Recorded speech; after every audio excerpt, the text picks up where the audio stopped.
உயிரிழந்த லாரி ஓட்டுநர் குடும்பங்களுக்கு தலா 6 லட்சம் ரூபாய் நிதி.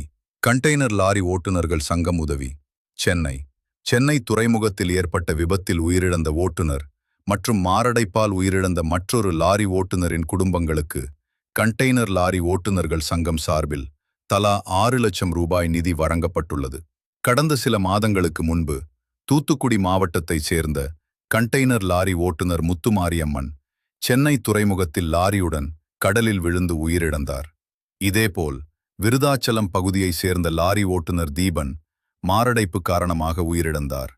இருவரின் குடும்பங்களுக்கும் உதவிடும் நோக்கில் கண்டெய்னர் லாரி ஓட்டுநர்கள் மற்றும் லாரி உரிமையாளர்களிடமிருந்து பொதுநிதி திரட்டப்பட்டு தலா 6 லட்சம் ரூபாய் வீதம் மொத்தம் 12 லட்சம் ரூபாய் ரொக்கப் பணம் வழங்கப்பட்டது. ராயபுரத்தில் உள்ள தனியார் மண்டபத்தில் நடைபெற்ற நிகழ்ச்சியில் சங்க நிர்வாகிகள் மற்றும் சக ஓட்டுநர்கள் முன்னிலையில் உயிரிழந்த ஓட்டுநர்களின் குடும்பத்தினருக்கு நிதி வழங்கப்பட்டது. நிகழ்ச்சியில் பங்கேற்ற குடும்பத்தினர் கண்ணீர் மல்க நிதியை பெற்றுக்கொண்டனர்.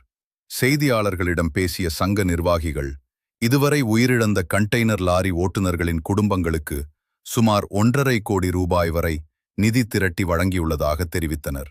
மேலும் மாநிலம் முழுவதும் 6 லட்சத்துக்கும் மேற்பட்ட கண்டெய்னர் லாரி ஓட்டுநர்கள் உள்ளதாகவும், ஆனால் தேர்தல் நேரங்களில் 1 லட்சம் பேர் மட்டுமே தங்களது சொந்த ஊர்களுக்கு சென்று வாக்களிக்க முடிகிறது என்றும் தெரிவித்தனர்.